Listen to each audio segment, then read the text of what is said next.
Why does the value of the stock go up and down on a daily basis? I'm going to explain to you why it happens and why you might be best off just ignoring it. The stock market is the perfect example of supply and demand in the marketplace. For example, if you own a stock at $1, you might want to keep increasing that price to $1.01, $1.02 to see if people are still buying it at that price. If that's the case, then the stock price is rising by 1, 2, 3, 4% a day. And conversely, if you have the same stock at $1 and everyone's buying it, you might reduce the price like a sale item to 99 cents, 98 cents, 97 cents until people start buying. This stock price movement is happening a million times a day as transactions are happening back and forward between institutional and professional investors. It doesn't tend to be driven that much by retail investors, i.e. you and I buying individual stocks, because we might only be buying, even a very wealthy retail investor might only be putting in 10,000 a day, in a way that professional traders, professional investors and institutional investors will be moving millions and millions around every single day. And they're doing this on the back of loads of different factors, and a lot of it on a day-to-day basis tends to be speculation. So it might be something's happened within the industry. A good example was IAG yesterday. Their share price took a hit. They own British Airways, and when Heathrow was closed due to the fire, their share price took a hit because obviously they're not flying, they're not making any money, and Heathrow is British Airways' main hub in the world, so therefore it's going to impact British Airways more than anyone else.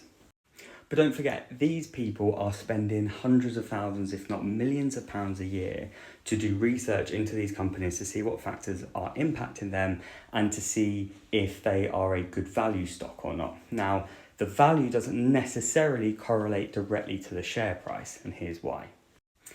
If you have a company that on paper, all of their assets and liabilities and everything taken into consideration means that their value on paper is, let's say, £1 million, that still doesn't mean that people would be willing to pay, the equivalent of 1% for 1% of their shares, because it might be they're in a sector or they've got some technology they're working on that investors feel is going to be very, very valuable in the next 3 to 5 years. So they might be trying to buy stocks now before that technology is worth a lot more.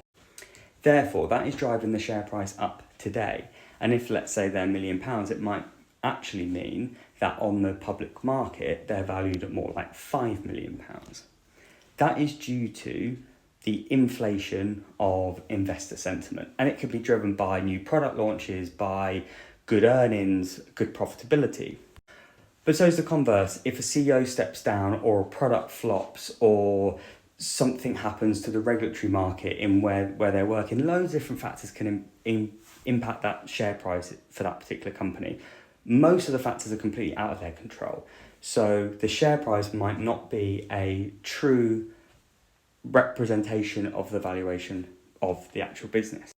The most famous person to do this is a Mr. Buffett. He has continually looked at balance sheets, company reports to try and find the best value companies regardless of share price or anything like that.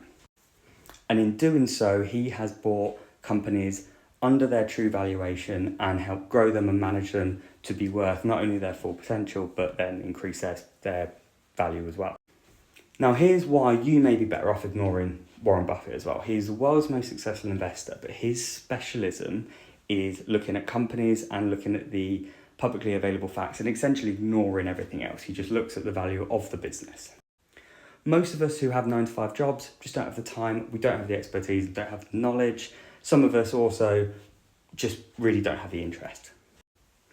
That's why, for most people, the best way of buying into the market is just to buy an index fund that covers a sector via an ETF or a broad index fund like the S&P 500.